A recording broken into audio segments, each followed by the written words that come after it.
Assalamualaikum warahmatullahi wabarakatuh.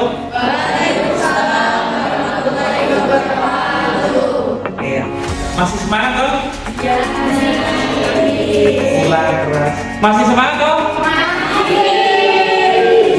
Alhamdulillah, semangat. Jadi pada pertemuan kedua ini saya akan menjelaskan terkait dengan hubungan menganalisis penggunaan lahan berbasis hasil dari niasi melalui berdasarkan risiko kesehatan lingkungan. Jadi nanti teman-teman akan menganalisis, jadi istilah penggunaan lahan ini adalah terbagi menjadi dua, yaitu terkait dengan jaringan transportasi, yang kedua adalah tata guna lahan. Saya akan menyapa teman-teman dengan panggilan hangat ini. Jadi ini adalah panggilan hangat untuk generasi nantinya 100 tahun kemerdekaan Indonesia. Jadi kalau saya nanti memanggil selamat pagi generasi emas 2045, sampai jawab semangat. Oke? Ya. Kita mulai. Selamat pagi generasi emas 2045. Semangat. Alhamdulillah. Jadi nanti generasi 2045 ini nanti akan menyongsong Indonesia yang lebih maju. Itu harapan saya sendiri. Jadi harapan saya sendiri nanti mungkin dapat tercermin menjadi harapan bangsa Indonesia, supaya nanti generasi emas ini memang mengubah tata cara maupun dari aspek yang saat ini mungkin masih dikategorikan negara berkembang menjadi negara. Oke, sebelum kita lanjut pada slide selanjutnya, ayo kita berdoa bersama-sama.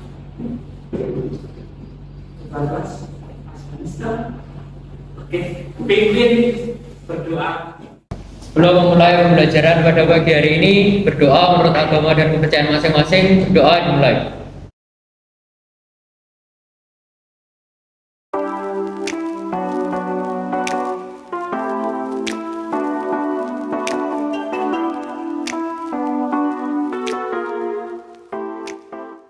Siapakah yang tidak masuk pada pertemuan kali ini? Dan tetangga ada 30 kan? Oke. Ini ada 1 dan 4, yang mana 78, 12 ada 16 ada 21. Dari 9 anak kemana? Izinnya kemana? Warga di luar kota. Oke, tidak apa-apa. Jadi kita optimalkan saja nanti pada pembelajaran hari ini.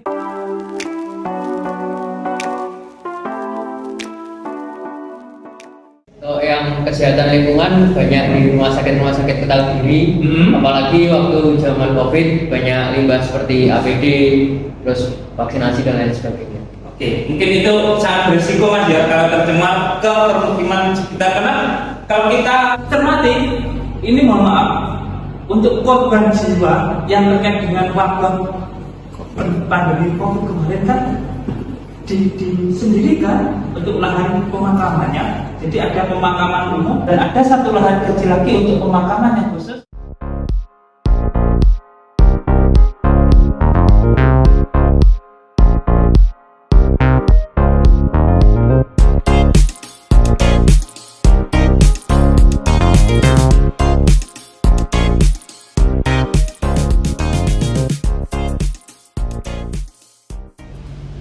Kalau peningkatan penduduk dari kualitas kesehatannya itu sudah meningkat, maka ada faktor lainnya, yaitu alih fungsi lahan. Maksud dari alih fungsi lahan adalah tadi lahan pertanian, lahan kosong yang dialihfungsikan menjadi lahan bangunan, permukiman, perumahan, pertokoan dan sebagainya, itu ternyata akan menimbulkan faktor kesehatan. Lalu faktor lainnya adalah akan menyebabkan degradasi lingkungan. Coba bayangkan teman-teman yang ada di sini. Ada satu indikator alamiah yang dapat kita cermati. Kalau mungkin teman-teman dulu masih kecil, masih SD atau masih TK, masih mendapati capung kan? itu berkeliaran di lingkungan sampean? Iya. Sampean saiki masuk berapa kita? Lalu dulu pagi-pagi setengah 6 masih sering. Kalau saya dulu masih SD berangkat sekolah itu embun masih banyak. Jadi kalau kita menerjang embun, kalau lampunya pakai lampu yang putih, itu nggak tembus. Makanya kendaraan dulu itu warna lampunya kuning semua. Karena memang embun atau kabut itu bisa ditembus dengan warna cahaya putih. Tapi saat ini ada modernisasi kendaraan, lampu sorotnya putih, tapi kalau waktu embun dia nggak bisa. Jadi pengendara pasti akan berhenti dulu untuk meredakan. Nah, inilah degradasi lingkungan. Jadi indikator tersebut dapat mempengaruhi dari kita mengamati satu binatang tadi, cakung. Ternyata sampai sekarang sudah SMA. Kalau pagi, siang maupun sore sudah tidak ada berkeliaran cakung yang berwarna-warni. Dulu masih banyak di lingkungan rumah saya itu masih banyak sekali yang warna merah, warna kuning, warna hijau, dan itu sering saya tangkapi pula. Dan ternyata waktu saya sudah sekolah SMP dan SMA saya baru menyadari bahwasanya oh itu adalah indikator dari kondisi kualitas udara yang ada di sekitar rumah. Pokoknya sama. Dari pertemuan kemarin ada 5 kelompok di sini, Lexet, Aster, Ikonos, Foodbed, dan Review. Dan posisinya sama, kelompok 1, kelompok 2, kelompok 3, kelompok 4, dan kelompok 5. Teman-teman saat ini silakan untuk bergabung kepada teman-teman kelompok yang kemarin satu kelompok. Monggo.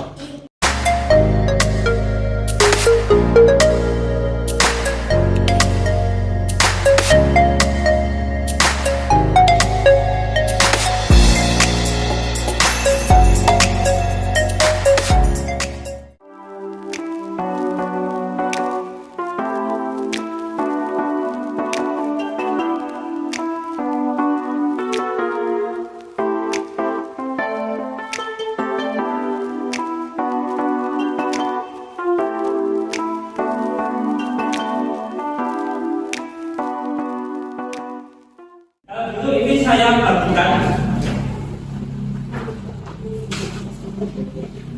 kelompok NZ. Nah, ini kelompok baru dulu. Kelompok 5. Oke. Ya.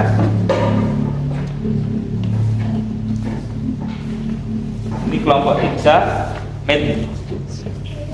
Ini kelompok, insya Allah kelompok 4, ya.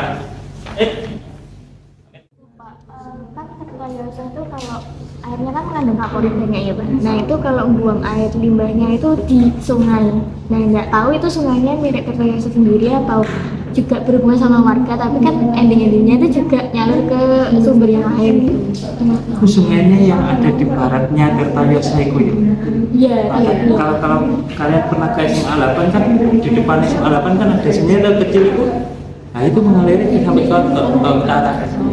Kalau zaman dari perempatan Ngadisimo, makam Ngadisimo, kuburan Ngadisimo kan ada perempatan itu. Itu kalau ke timur sedikit kan agak naik, lalu ninggung. Nah itu jembatannya, sungainya dari situ.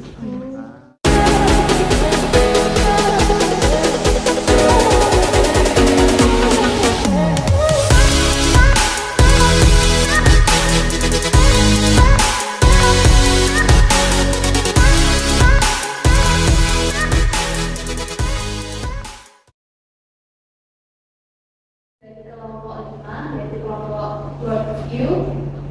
Di sini kami akan menjelaskan terkait dengan diskusi kami tentang daerah kesehatan lingkungan di Kota Kediri. Sebelumnya perkenalkan nama saya Dini Mariska, sama-sama. Saya di Masuknya Putri absen dulu. Saya di Jalan Gaitan absen 14. Saya Rangga Kantan, absen 2. Pertanyaan pertama, berdasarkan hasil kesehatan lingkungan di Kota Kediri, mengapa memilih lokasi tersebut berdasarkan hasil produk irigasi menggunakan citra sakti berat? Jadi kelompok kami memilih lokasi wilayah di sekitar Stadion Brawijaya di mana terdapat resiko kesehatan lingkungan yang cukup tinggi, namun jarang diperhatikan oleh masyarakat dan pemerintah. Lalu pertanyaan yang kedua, jelaskan jaminan transportasi dan tata kelola dan risiko dalam kesehatan lingkungan di kota Kediri sesuai hasil tugas klinikasi Citra Satelit Google Earth. Yang pertama, daerah jalan raya Stadion Brawijaya dan sekitarnya. Di jalan raya tersebut banyak dilalui transportasi antar daerah, sehingga menimbulkan kemacetan, polusi udara dan polusi suara yang cukup mengganggu ketenangan warga sekitar. Itu yang karena aliran sungai dari pabrik itu ya Pak ya, kan itu dekat dengan pemukiman warga. Nah itu apakah berpengaruh juga pada kondisi air pada penduduk sekitar atau mungkin polusi udara juga, karena baunya kan pada musim kemarau sangat menyengat juga. Oke, terima kasih.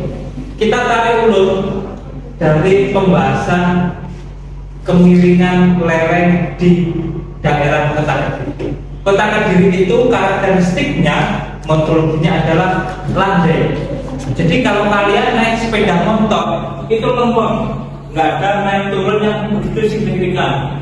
Hanya saja mungkin kalau naik, kalau agak turun itu di ini sepadan sungai ke atas, karena memang itu untuk tapal batas sungai supaya tidak meluap ke jalan. Selebihnya itu inilah dan terkait dengan tadi pencemaran dan sebagainya. Oke, air bawah tanah yang ada di sekitarnya sini karena disedot semuanya dan tidak ada resapan air yang masuk lagi ke dalam untuk difilter lalu disedot lagi, difilter masuk lagi ke bawah tanah, maka yang akan terjadi adanya degradasi air yang pertama. Yang kedua terkait pencemaran tanahnya tadi. Oke, kalau membahas terkait dengan ini, kita balikkan dulu. Permukiman yang ada di sini, apakah semuanya itu membuang limbah rumah tangganya ke sungai juga atau tidak? Kalau kita cermati, ini permukiman padat, nggak enak jalan di sini. Adanya gang lingkungan, jalan lingkungan. Jadi istilah gang itu kalau di perumahannya adalah jalan lingkungan. Adanya jalan lingkungan. Jadi indikasinya adalah permukiman padat.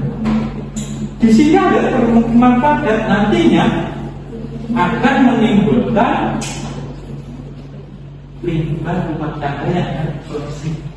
Jadi di sini sudah dibuang limbah alamiah dari pabrik gula pesantren, sehingga abu-abunya nggak ditambah di sini permukimannya juga membuat zat-zat di kawasan ini. Jadi bisa jadi pencemaran dari kualitas air tanahnya juga mempengaruhi di ataupun setelah di sini daerah nanti semua.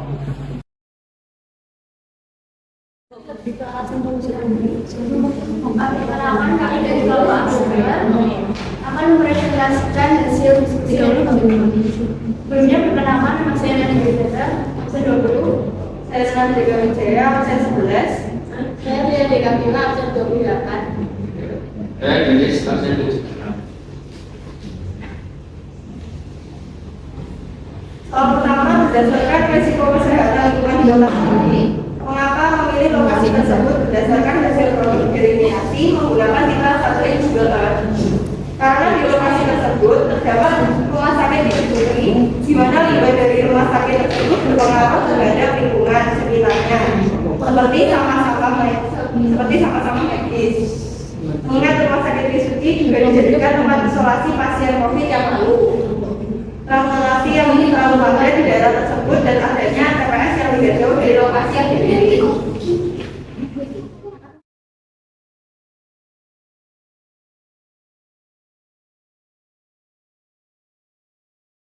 Assalamualaikum warahmatullahi wabarakatuh.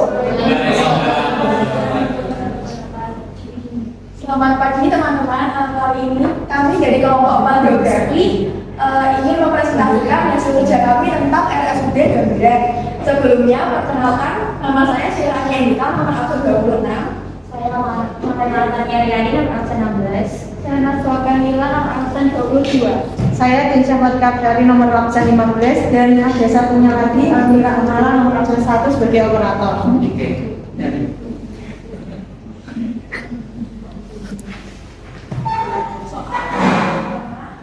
Berdasarkan risiko kesehatan lingkungan di kota Kediri, mengapa keputusan tersebut berdasarkan hasil produksi dari menggunakan citra satelit Google Earth.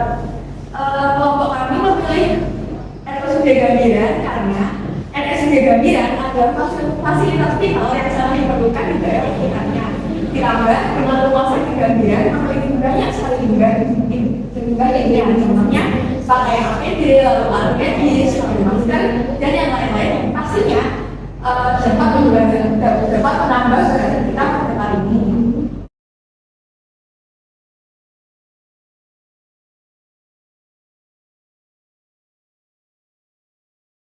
Assalamualaikum warahmatullahi wabarakatuh. Selamat sejahtera untuk kita semua. Kami dari kelompok 3 akan mempresentasikan hasil diskusi kami.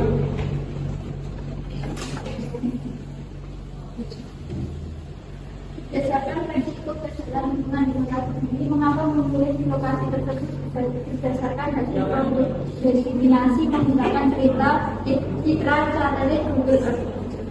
Daerah sekitar Ramayana merupakan daerah padat penduduk dan di daerah tersebut terdapat jalan Panglima Sudirman yang dilalui oleh struktur gambut. Jadi jalan Katamsos dan jalan Urip Sumaharjo karena dampak penutupan jembatan.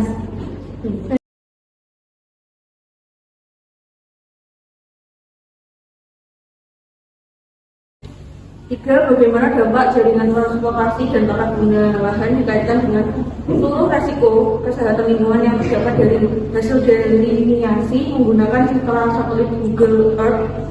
Dampak yang ditimbulkan akan mengakibatkan kemacetan dari kendaraan motor, mobil, bus, dan truk yang menimbulkan adanya polusi yang menumpuk dan juga adanya efek rumah kaca dari Mall Ramayana karena sinar matahari tidak bisa diserap secara langsung oleh tanah karena adanya paving di mall tersebut. Hal ini bisa menyebabkan penurunan kualitas udara atau polusi udara yang merupakan ancaman bagi kondisi iklim dan juga kesehatan masyarakat, di antara lain dapat mengakibatkan penyakit kanker, paru-paru, dan gangguan pernapasan kronis.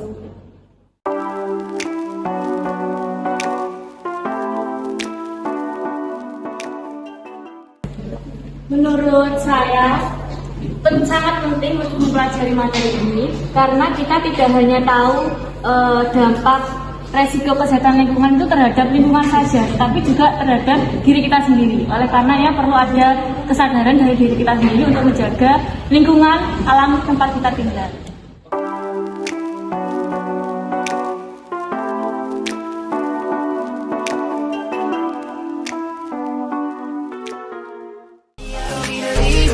Hola, casa